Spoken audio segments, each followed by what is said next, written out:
Well, thank you very much for joining me today here for this particular webinar, which is planning, scheduling and managing content campaigns. I'm Neil Wilkins, and this is a really pertinent topic, very timely. We're all kind of tussling, I guess, with a lot of the changes that are going on in the social networks, the introduction of AI into the mix, and these are all things that I'm going to cover and explore with you as we go through this session. So lots to cover, lots of interesting stuff. And I guess really when I was putting this together, one of the things I was thinking about was, well, we all produce content, don't we? We're all running campaigns and communication initiatives and projects, both internally and externally with our customers. So what is it that's going to make this different? And I think there are a number of themes, and really the three keywords are on the screen right now. Planning is going to be all about actually getting together a plan that actually means something, that is strategically and tactically meaningful for you. It's about scheduling. It's about doing the right things at the right time, and we'll explore some ideas about how you can probably tighten up on some of the scheduling that you can do. And then it's about the management. A lot of content campaigns tend to be really sort of made or broken on the skill of the project manager. And that's an element that I'm going to cover with you, because if you're doing this kind of stuff, you are by definition a project manager as you go through doing it. So yes, it's about the creation of the content, but it's also about how you manage it. And the introduction of it to your audience, and then how you respond to any comments, etc., etc. So those will be things that we're going to cover as we go through this particular session. I've got a few top tips for you that you can agree with, you can disagree with, you can go in and have a little test and see whether they work. The first one is always start with a comprehensive plan. Okay, so tip number one, always start with a comprehensive plan. You're needing really, as part of this plan, to know your goals, so the SMART objectives, your target audience, the kind of metrics that are going to be important to be monitoring, and doing these things before diving into content creation. Often we find ourselves taking a snapshot opportunity. We're at an event or a conference. We think, oh, take a quick image of that, or, quick little video clip, and yeah, I'll post that on socials. Why? What is that actually doing? What is that actually saying? But we all fall into this. I know I do, and I'm sure you do too, and you can resonate with that. But actually knowing that you have a comprehensive plan that acts as a filter for whether you should or shouldn't be posting that little piece of opportunity or opportunistic content is really important. So the top tip, first of all, is to just pause for breath, take a moment, and actually figure out the why behind your content campaign. So let's start by kind of building an effective content strategy. Now, if you've been doing content for some time, and I know some of you obviously are going to be very seasoned experts and specialists in content production, I get that. For some of you, of course, this is the first dipping your toe in the water, so to speak, of content creation. Now, for me, the very first point in time here in this whole planning and kind of figuring out what is going to be relevant is to build an effective content strategy. Now, if you've listened to any of my talks before, you'll know that when I talk about the word strategy, I am looking at the longer term. Okay, so strategies do not happen within the year. Strategies are a longer term positioning that you're aiming towards on the possibly visible horizon, but they're kind of out there. So you're kind of guiding your content and you're guiding your thinking and your planning towards a destination in the future. That's what we're talking about here. So building an effective content strategy allows you to think about, yes, okay, ultimately the stuff you're going to be posting today, but also then building towards a good reason in the future as to why you publish some stuff today. So the first thing you need to do, obviously, is going to be defining your target audience. Now, if, for example, you're a tech company, your target audience might be tech enthusiasts. They could be early adopters of the technologies that you're creating. Or, of course, they could be businesses and organizations that need the kind of technical solutions that you can provide. Now, of course, that's just scratching the surface. But what you need to be doing then is, as we probably already are aware, is defining the detail behind those audiences. So who are the personas, not just customer demographics and some of that kind of cold, sort of thoughtless data that we often use to profile our target audiences. But let's get down and sort of deeper into the creation of proper personas. So these are living, breathing people who are trying to influence. So let's kind of, understand and get into their heads and into their hearts and actually understand what makes them tick. Why would they be interested in the kind of stuff we do? So let's really deeply define the target audience, because that will be almost ultimately your perfect filter for whether or not you should or shouldn't be publishing something. Because, if you can identify a number of different target audiences and serve them with very, very specific data, you're going to be giving them data. Did I say the word data? That's later. Content, I meant to say, serving them with very specific content that, can enable a change in behaviors, can enable their understanding of something, can enable them to do something, to tick the call to action that you've already set up for them. This is kind of what we're looking to do here, make it really personalized and really specific. So it's very meaningful and very engaging for them. Now, you might be sat there thinking, well, obviously, Neil, but you'd be amazed how many people I talk to who say they do it, but they don't really do it, or it's kind of at the back of the mind, but they're not consistently sharing it with the other people in their team who are also publishing content. So the target audience, specifying that persona, is critical if you're working with others, an agency or a colleague, to be publishing content alongside, because if you're all focused on that target persona, then for that persona's experience, there's consistency, and it becomes then a lot more relevant and meaningful, the kinds of things that you're going to be putting out to them. So, I've labored this particular point a lot, but it is so, so crucial as one of our foundations, if you like, in this whole idea of planning, scheduling, and managing our content campaigns. Then what we need to do, as understanding all these customers and these audiences and these personas that we've built, then we can start to find and, begin to really deeply think about the right kind of content for the audience. So again, for the same tech company, as an example, you might share the latest tech trends, because your target audience, could be fascinated or could be curious about, how's the market moving? What are the products and services in your marketplace? What are they doing? Where's the new innovation coming from? What are the numbers like? How many people like me are consuming these kinds of technical solutions? You also might want to include things like how-to guides. People in this particular sort of demographic, these personas might be very interested to get, down and deep into the features and benefits of the particular technical solutions, and certainly things alongside that, like product reviews, for example, can be really, really engaging. People love product reviews. We all do. When was the last time you purchased something without looking to see what the reviews were like for it? Like-minded others sharing their experience of these products and services. So can be, as a marketer, as you're building your content strategy, something you can begin to facilitate. And of course, alongside that, case studies, always, that reliable source of high quality, really engaging and relevant data and content for your audience. So, there's a lot of things that probably some of us are doing, maybe a little bit ad hoc. Sometimes we're doing it well, sometimes not. So the idea of building an effective content strategy is that we build some consistency about how and when we start building these content pots, if you like, that we can then serve. So big tip here is to really be thinking about that it should always add value to the target audience. So this persona, every time you think about your content, it needs to add value. So step into their shoes, look back into your organization, look back at your social channels or your website as though you are them. And really step into their world and view yourself. It's like looking in the mirror, but through their lens.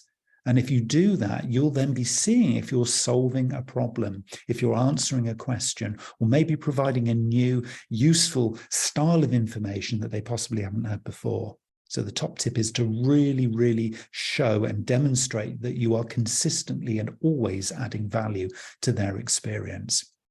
Lovely little quote here from Rebecca Lieb, who is the creator of the Definitive Guide to Content Marketing Strategy, which was a book that you can source and read at your leisure.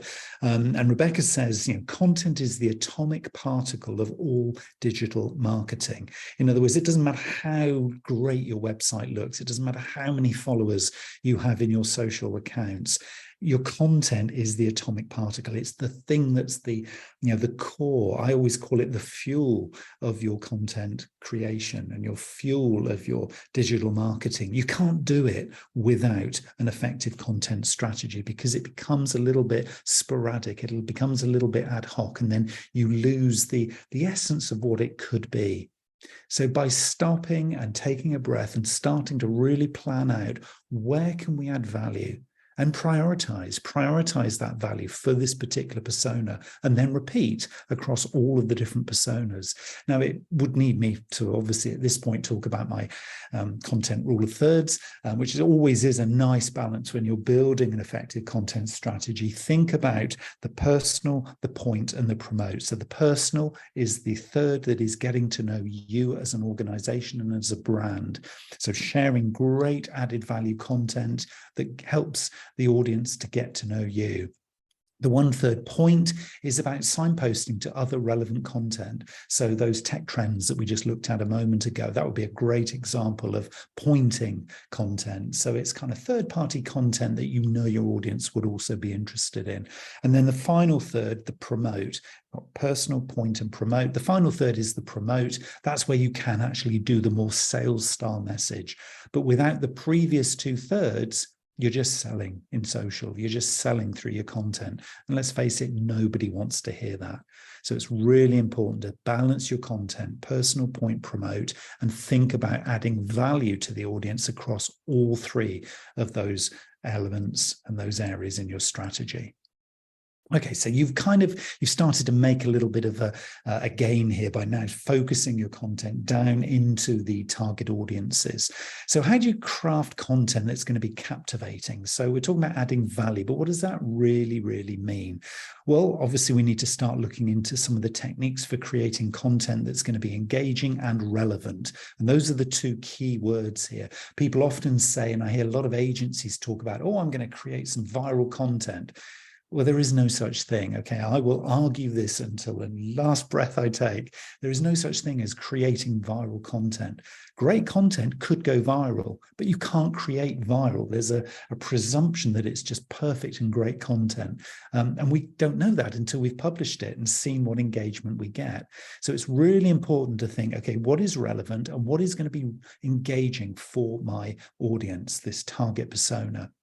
So for lots of us, we're going to be using visuals, for example, like infographics. We're going to be using videos to potentially convey what can be at times quite complex, maybe technical concepts that, we understand as a brand and as a business, but maybe they don't. So often we're producing content that helps to tell a story. I'll come on to storytelling in just a moment, but it is about thinking, is this content relevant and is it engaging? And by engaging, I often then add in the additional word, is it shareable? Because the only way you're going to even start to get on the starting line for being potentially viral is if your content is able to be shared very, very easily and very, very practically. So that's really important. And at the same time, aligning the content with your brand voice.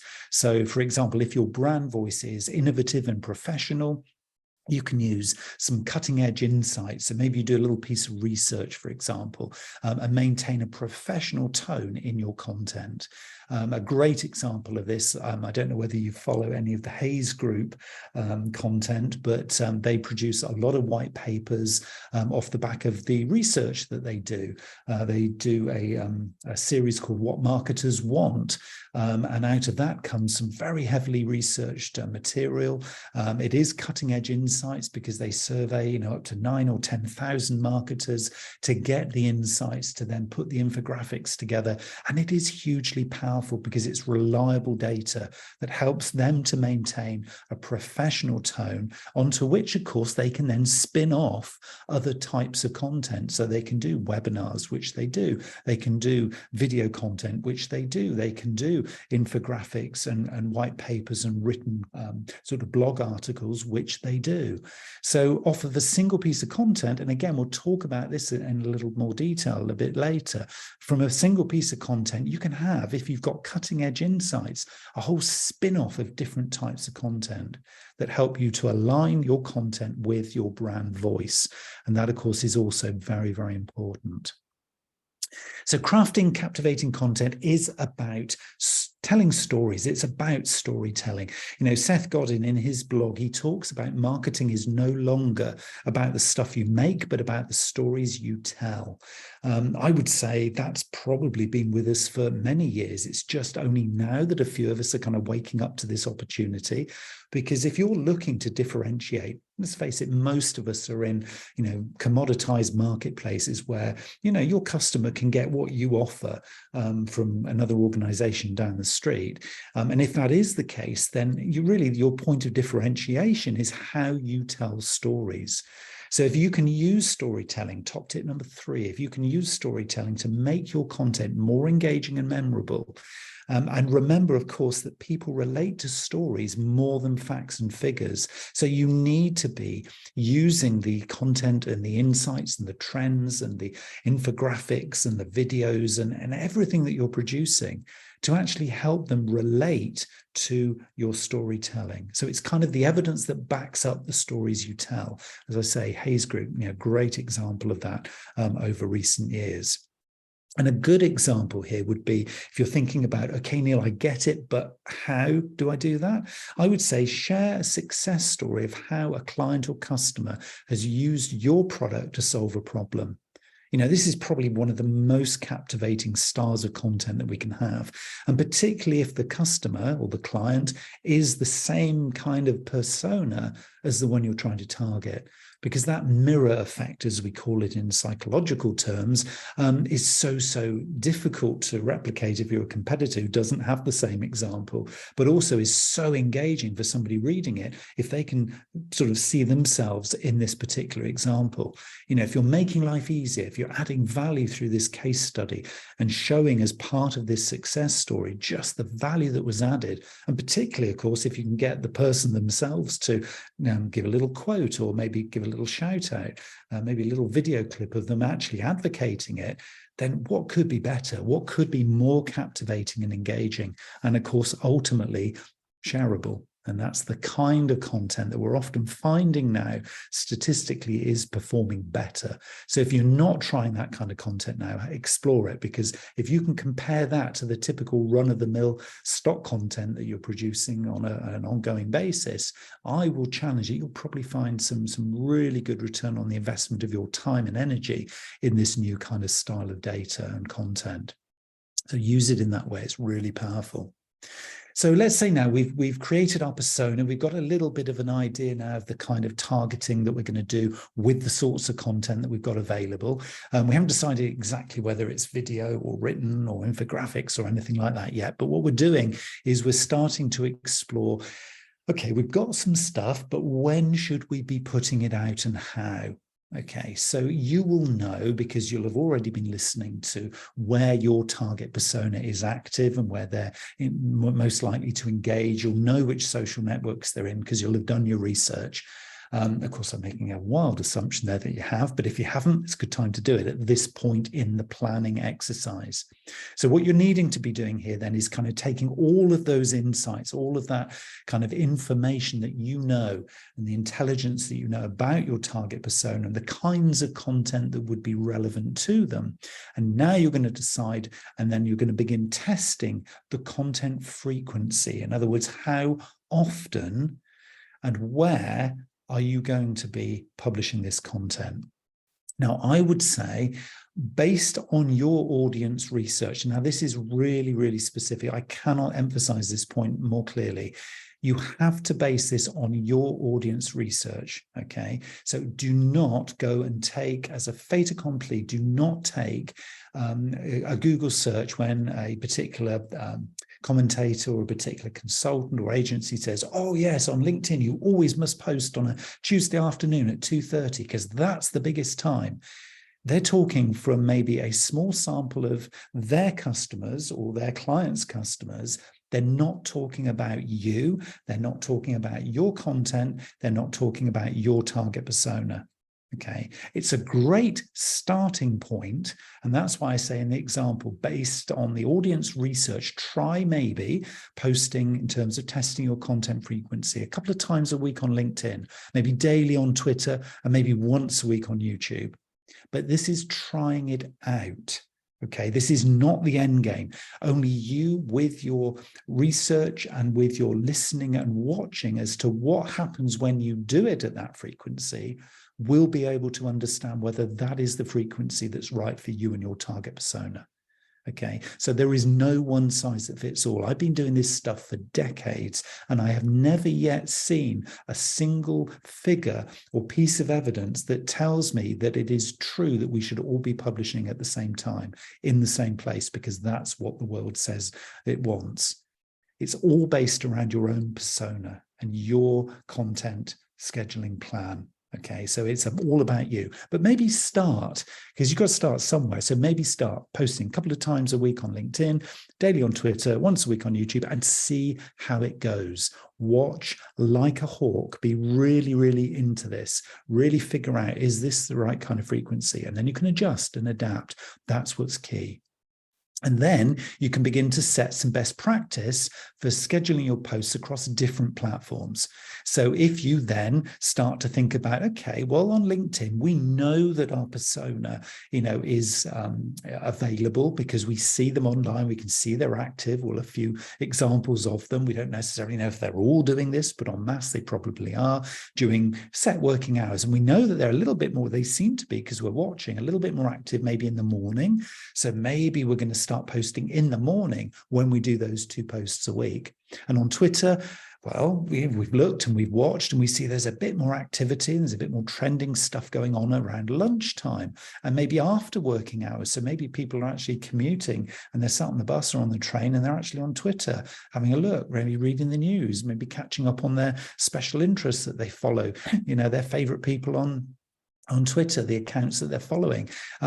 And that's going to increase your reach. That is going to give you the chance to actually be publishing content in the moment when your target persona is live in that social network. And that's key. Okay, so understanding and watching this, and this is again, start posting at these times and then watch what happens. If you find that doesn't work, tweak the timing. You could be minutes out, but you could be hours out. So it is all about testing this out over time and really, really watching. Nobody can tell you as a definitive answer that there's a specific time on Twitter. You'll see, if you do a search, you will see hundreds of infographics saying, this is the time to post on Twitter. And even Twitter will tell you what time to post. The only answer is down to your data. And so the control is actually in your hands. Let your competitors use that generic data and be guided by hot air, because that's really what it is.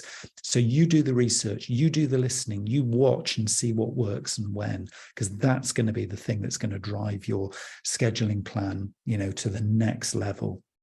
And maintain consistency. Top tip number 4, maintain consistency by posting schedule that kind of builds trust and expectation amongst your audience. In other words, if they know that on a Monday morning at 8 a.m., you're going to be publishing, your weekly content briefing on the trends in the industry or whatever it is, I'm making that up as I go. But if they know that at a certain time you do certain things, then they will start to get very familiar. We are creatures of habit. The animal kingdom, including humans, is very much based on building habits. So we need, as marketers, to tap into those psychological perspectives and really understand that once we've created a little bit of a habit in our target persona's mind, let's start fueling that habit, because they will enjoy it. They'll know when they're going to get this high value content from you. And of course, consistency in every medium of communication is key to building a brand. That's Chet Holmes, author of The Ultimate Sales Machine. And he's very, very clear about this, in his book. And talks about that, throughout every kind of, form of communication that we do, consistency is everything. So if you can establish, and if you're making notes around this, think, I need to build habits. What is the habit? It's the frequency, not just of our publishing and our posting, but actually of the receiving on the other end. Because we can post whenever we want, or we can schedule this using Hootsuite or whatever. But actually, when they receive it on the other end, is it timely for them? That's the key. So be really, really mindful over the when. Think about their lifestyle. Think about them going around and about their everyday kind of living and their work kind of style, because that's going to really give you a sense of when you can start practicing and testing out, is this a good time? And it is about, literally, it is about tuning it by minutes. It might not be that you're hours out, you could just be a few minutes out. But if they take a lunch break between 12 and 1, not 1 till 2, and you publish something at 5 to 1, well, if they take a lunch break at 1 till 2, you're not going to see them, because another 50 messages are now clogging up their timeline. So precision is everything as we start to plan this. Okay, so we know our persona. We know the kind of content, kind of flow that we're looking for. We're going to start now testing out the schedule that we're going to be working with, and we're going to monitor and adjust this. So as we begin to think about this as more of a project rather than just an individual campaign, of course, within the project, we might have multiple campaigns. We're going to start to watch and monitor and adjust our content plan as we go. So if, for example, your data shows that, YouTube videos, for example, are more popular than your blog posts, and you've always been doing blog posts, adjust your strategy to produce more video content. Simple as. And you think, well, yeah, Neil, obviously, you're just stating the obvious. Well, you would be surprised, actually, maybe you wouldn't be surprised, but the number of people who say, yeah, I totally agree with you, Neil, and then they just carry on doing the same thing time and time again. And what was the definition of insanity? I think, it was a long-held kind of saying that it is about doing the same thing time and again and expecting a different result. Well, you're never going to get a different result. You're never going to get those additional followers that you seek and yearn. You're never going to get a piece of content to go viral if you just continue to do the same thing. And believe me, I'm in this trap too. You would not believe the amount of times I fall foul of this advice and I just don't listen. And it's because we're busy. It's because we're not necessarily doing what we should be doing. So this managing your content campaign is all about being very mindful, being very awake to any possibilities, to any opportunities to fine tune it. So that phrase that we often hear, continuous improvement, it has never been more true here. And it's quite forensic, the level you can go down to get this thing right. So you've got to commit. And of course, ways to repurpose once you spot an opportunity here and optimize your content is that, this is going to open up some opportunities for you, because you could, for example, transform a well-performing blog post. So you've got this nice kind of written piece that, you're quite proud of, and it shares a new service or product that you're offering out to your persona. And it might be that it just really hits the mark. And for some reason, you've got the right time of the day, you've got the right social network, you've got the right day of the week, and you've got a lot of comments, and you've got a lot of likes, you've got a lot of click-throughs. But what else does this do? It opens up the opportunity to maybe transform that post into a series of other social media posts, or maybe a video tutorial, or maybe some little bite-sized sort of snippets, or maybe a meme, or maybe a little infographic. So when you spot these opportunities of, a particular piece of content in whatever form, whatever medium you're talking about, if something works, hook into it. If something really flies, you need to be learning from this. So being constantly aware of what's going on and having all this data, on a little dashboard next to you, so that you're always able to respond and then, maximize the opportunity, really leverage, the success that you might be having, which otherwise, if you're not watching, you're going to completely miss. This is crucial. So it is about, top tip number 5, testing, measuring, and refining. Okay, so test stuff, test everything, the timing, the style, the headline, the whatever. Just test, test, test. Measure how it goes. Keep a record of the stuff as you're going and refine it. For every piece of content that you put out there, my challenge to you is, can I be thinking of it as a test? I might be super proud of a piece of content that goes out and think, yeah, I'm going to bask in the glory of that. That's a great little video clip and it's really good. And your ego takes over and you forget, oh yeah, I've got to be measuring that. And you just get on with the day job. So it is about, testing, measuring. And then when you see something can be changed, either you reduce something, you remove something, or you fine tune something, or you add to it, that's the refinement.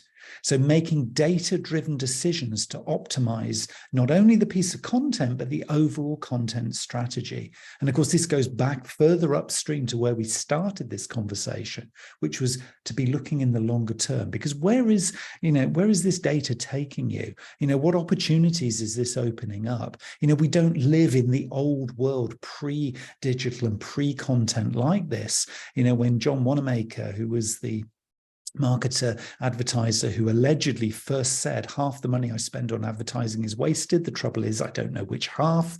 That's attributed to John Wanamaker, but it could have been somebody else. We're not really sure because it's been so sort of used over the years, but it is so, so true. If you don't know which pieces of content, which media, which social networks are absolutely performing at a tweet by tweet level, and I really kid you not, it is at that level. It's not your holistic end of month report where it's like, oh yeah, we had this much traffic to our website.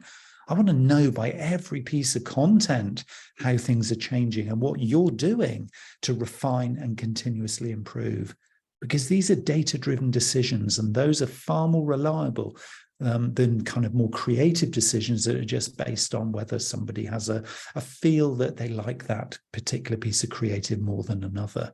So data-driven decisions are really, really key. And of course, what we're trying to do here all the way through this is to strike a perfect balance, really balancing the creativity and the data in the content strategy. We can all use data to identify the popular topics and then rely on creativity to present them in a fresh and unique way. So we can get creative. I'm not saying that, we need to project manage our way out of, being creative. Not at all. Once you've got the rule of thirds in place, once you know your target persona, once you've found out because you've researched it, the time of day, the best time of day and the best day of the week and the particular social network, then you've got the building blocks in place. They will move, they will change as you introduce new products and services, or maybe pivot as a business. You'll have different personas who you need to go through the exercise again with. So it's constantly moving. This thing is in flow. It's not static, but you can balance the creative solutions that you put into this mix to fuel your content plan with data-driven decisions. So for me, there's a kind of a science and an art going hand in hand in this whole topic. Some people will migrate towards the creative because that's what they've grown up with. But I would challenge and say, learn some of the data. And if you come from a data or analytics background and you don't really do the creative side, is get creative, explore and experiment. Do things in different colors or using different media. Have fun with this. Content creation and content strategy, and then, the improvements around that to help really drive, the growth in your organization can be exciting. And you can get really passionate about this. I love this stuff. And if you haven't really found that passion yet, it's possibly because you're not necessarily yet striking the perfect balance. So how do you use data to inform creative decisions? Well, if data shows that the interactive content performs well, you can then brain dump creative ideas to deliver more interactive content. I've said that really ultimately what we're trying to do here is figure out which is the stuff that engages, which is the stuff that inspires interaction. And that could be a long, long thread of comments and storytelling and examples and debate and further information and people adding in links, etc., underneath the piece of content that you've done. Or it could be that a number of people have clicked through to somewhere else where that happens. So you've got to decide as part of this process, what's the journey you're taking people on? And can you use data to inform where best to serve those creative moments so that people can feel like they're interacting, feel like they're contributing to the kind of data, the kind of content that you're putting out there? Because if they feel part of it, they feel part of the creation of a bigger, longer, wider, broader, deeper story, then that's one of the ways that people can then help you to turn your content viral. But if it's all just about you publishing and you're not really listening because you don't really care about the audience really, unless they buy, and you're just doing it time and time again, then you're missing that moment. So I would say, when you're striking the perfect balance, top tip number 6 is to use data as a tool, not a crutch. Don't just rely on it, but it is crucial to make informed decisions. But of course, the creative thinking is key in engaging your audience. So you've got to make stuff that really does, drive the industry or the sector that you're in forward. It does add more and more value at every single step to the audience that you have. Lovely quote here from the data marketing evangelist at Google, who says, data rich and insight poor is a common state. So most of us are not doing this. We're data rich, but we're not turning that data into insights. In other words, we've got the information, but we're not drawing the intelligence out of that information.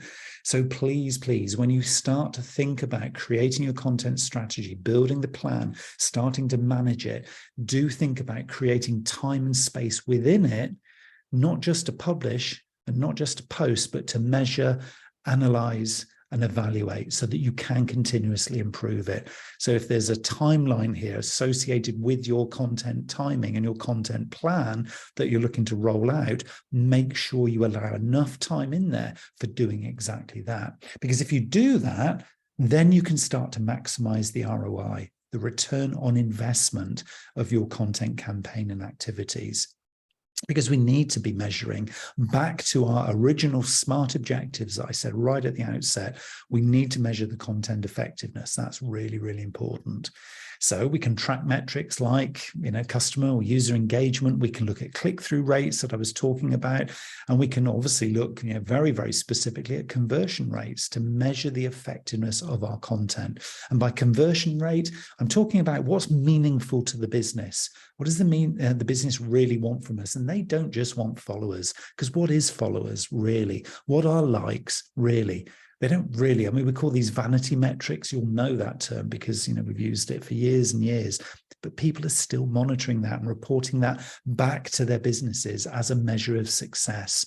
That's not ROI. ROI is where you can actually track something through a very engaged target audience persona, and you can see they did something and they converted. So you've got to decide what the conversion point is. But if you can inspire them and engage them, get them to that point, maybe even advocating what you're doing en route, then that's a win-win, win-win-win. A win to them, win to you, but also a win to the business.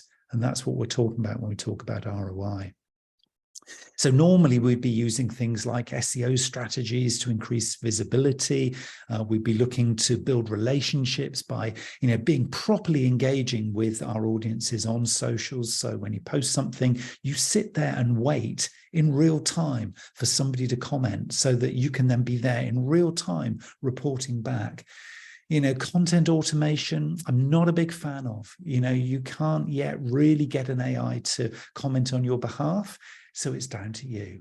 And that is an important way. You can't just rely on post once, hope I win, hope I get people converting off of a single post.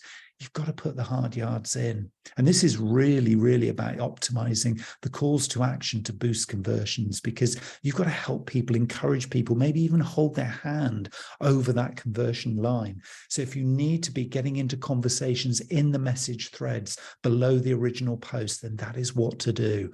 This is all part of your content campaign management process, because that's the thing that's going to give you the differentiation. That's the thing that your competitors are not doing. I'll almost guarantee they're not doing it as well as you could. So if you really take the onus here, take the reins, own this stuff, you can really maximize the ROI.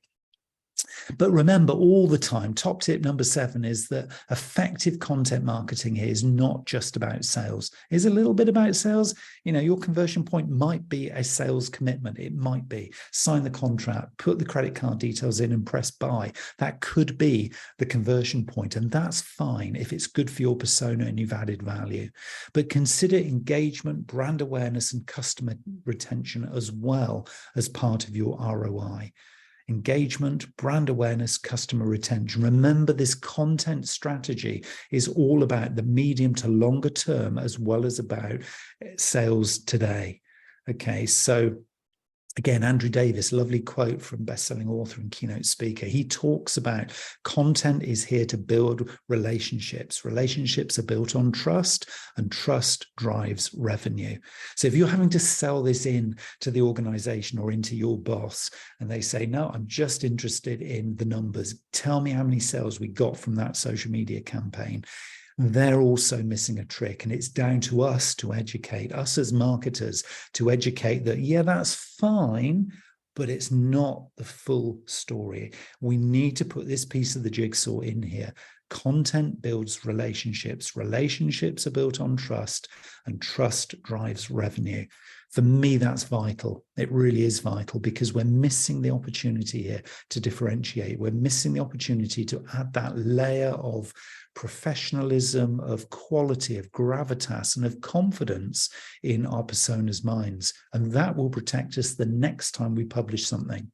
Because if ROI to you just means getting the sale and in the door this month to hit this month's monthly figures, well, okay, good luck, because you're going to have to start from scratch again next month.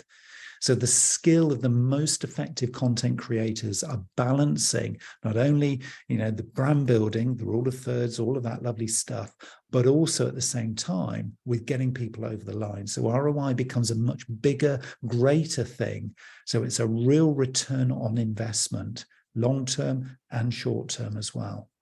So if this isn't something you're doing and balancing those two things, there's definitely room for you to kind of explore and play with some of those ideas. So now I want to kind of add in a few other things, which if you're doing all of that stuff, then great, because you are definitely ahead of the curve, because most of us, including me, are not religiously doing that every single time we post, even though we should, and even though we know it's a good thing to do. But there's some new stuff, there's some new things and some not so new things, but most of us aren't doing, that I want to share with you now. So first thing is that micro moments, as we call them, matter. So in today's digital space, decision-making happens in micro moments. Now, these are times and moments when a customer turns to a device to learn something or do something, discover something, watch something, or buy something. And we know, because we do this ourselves, in the palm of our hand is a smartphone. So your role as a content marketer is to understand and capitalize on these micro moments so that you align your content production and scheduling with when you know, because of your data and your research, a micro moment is about to happen in your customer's world. So that's you stepping properly into their shoes and almost living a day as though you're them. You can do this. You absolutely can do this. I've seen so many examples of people who have transformed their content by stepping into the customer's shoes and thinking, I know that at 6:25, they're going to be making the kids tea. And I know that my persona is going to be doing this. They're pressured to do this. So I'm going to just send them this. It's a little quick recipe for how to do a kid's meal that's super healthy. And look, you can just do it by this way. I'm making the example up as I go, but it's those kind of little moments where you know your persona's got a pain point. Go in and solve it. You become a trusted ally. You become somebody in that micro moment that was surprising and amazing. And of course, then when you say your next thing in your rule of thirds, this balance of content, point, personal, and promote, well, they're going to be listening. So that's a key thing. Micro moments matter. AR and VR. Yes, we know it's a big thing. We see this everywhere. You only have to look at the media to know that this is already on our doorstep, ready to kind of take potentially our content marketing to the next level. And it's bound to happen because of this content idea of immersive experience, which in theory can lead to deeper engagement. I talk a lot at the moment about metaverse marketing, so virtual reality, a 3D space into which you can bring your target persona, hopefully not kicking and screaming. They'll come in sort of willingly because it now is very, very accessible for you to showcase and demo and train and educate and inform and entertain. A simple example is IKEA's AR app, allowing customers to see how their furniture would look in their homes before making a purchase. Simple one. But you've got to get your head around this as a content creator, content marketer. You've got to know the kinds of opportunities that are available. So go search out metaverse marketing, go search out some of the latest kind of tools and apps that you have at your disposal. Because if you don't, your competitors will be. And if they provide the wow factor and that immersive experience to your target persona before you do, it's going to be hard to bring them back. Another one that you can get a real quick win from if you're not doing this already is to remember voice search optimization. We used to talk about search engine optimization. Well, now with the rise of smart speakers and voice assistants, we need to also be thinking about optimizing our content for voice search. It's increasingly important now. So this includes making sure that our content includes more conversational language and long tail keywords, because voice searches, when you think about, you talk to your little search box, your little automated voice assistant in the corner of the room, and I'm not going to mention any of their names right now because it will trigger off all manner of things in the studio here, because everything will be trying to answer the question that it won't understand I'm saying, so I won't mention their names, but you know who I'm talking about. The voice searches are typically longer and they're more natural sounding than text searches. So start to think about how that might change your written word, or the way that you do podcasts, or the kind of long tail phrases that you weave into your video broadcasts. Think about how your persona is using voice search to search for the kind of products, services, and storytelling that you do. The search engines as well, of course, are getting more and more sophisticated. We've got this thing called semantic SEO. It's been around for a long, long time, semantic search, and I've talked about this, I can remember probably some 25 years ago when it first became a thing, but it is now commonplace. Search engines are now far, far better at understanding the context and user intent of their search engine. Rather than just focusing on single words, semantic SEO involves optimizing content based on themes and users' intent. So you're going to be using now, going forward, if you're looking at semantic SEO, and again, do a search on this if this is new to you, thinking about content that includes related keywords, synonyms, close variants in your content, so that you're kind of broadening it out into being very, very conversational. So you're broadening your product and service, not just about what it does and the value it brings, but really the context and the environment and the world in which your product or service resides. So this is a big, deep subject, and I might actually, as I hear myself talking here, I might actually, in fact, I think I will, I'll commit to doing a very specific webinar in the not too distant future on this very topic, because I think for a lot of people, this could be a game changer, because the context in which you create your SEO related content is changing, and it's changing quite profoundly for a reason I'm going to explain in just a moment. So we will go deeper into this one in a short period of time. The next one is probably something you might already be doing. It's called content atomization. This is where you take a small piece of content, or take a piece of content like a blog post or a report, or maybe a longer form video, and you break it down into smaller standalone pieces, like for social media posts, video shorts, infographics, and the like. And then, of course, you can redistribute those across different platforms. So it allows you to reuse the assets, or the main asset that you've created, either to signpost back to that main asset, or to just give you a little bit more space in your day, because producing new content from scratch every time is hard to maintain. You do well for the first few months, and then you're going to run out of steam. So content atomization, which is the technical term for breaking down big content to little bite-sized chunks. And if you follow Gary Vee, you'll know he's been talking about this for decades. This is the way to do your 40 or 50 pieces of content a day that he advocates. You might not be up to that level yet, but the principle of breaking your main content down into bite-sized chunks and reposting that adds more value. And bear in mind, your target persona probably didn't see the first version anyway. There's often a question that I'm posed, which is how often can we, reuse or redo a piece of content? Well, it's as many times as you want to. The chances of them seeing it will probably take 4, 5, maybe even up to 7 times of pieces of content before they even see one version of it. So there's a huge, as we know, huge amount of noise out there right now. So the chances are content is not going to get seen initially when you post it. A lot of people are looking now into chatbots as part of their content strategy. This can obviously deliver very personalized content to your customers at scale. So you can obviously offer this to offer content recommendations, maybe answer FAQs, deliver a complete content series, for example. Really nice one is HealthTap's Dr. AI chatbot, which provides personalized health education based on the user's health profile. So there's a lot of kind of off-the-shelf platforms that you can plug your data and your information and content into and provide a really added value service if self-service is part of your content strategy or content mix. So have a look at chatbots within your content strategy. Maybe as a phase 2, that could always be adding extra value if you're already deep into running content campaigns. Now, of course, AI had to come into the conversation. I've left it right to the end here because I didn't want it to become the dominant force in this thing. But we do have ChatGPT and others. And of course, these advanced AI generative models are revolutionizing content creation and customer service as we know it. Now, of course, they can generate human-like text, they can answer queries, they can provide explanations, they can be helpful to you in creating and tailoring content for very specific needs. But I would say, and somebody else has used this phrase, and I'm going to paraphrase now, think of them as an uneducated intern.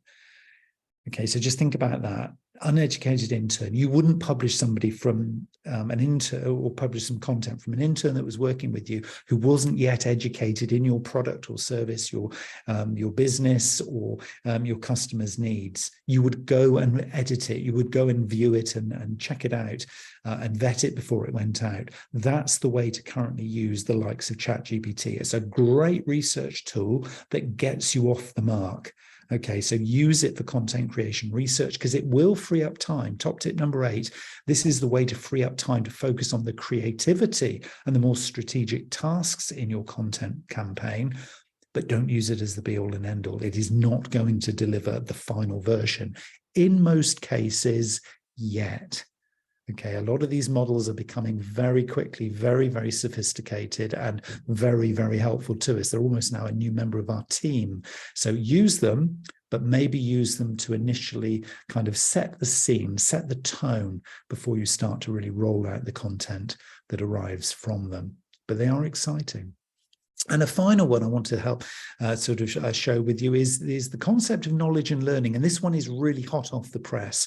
So if you're looking for some new stuff, LinkedIn has over the last week, and I kid you not, it is this hot off the press, changed its algorithm to prioritize value-added learning content above promotional or sales messages.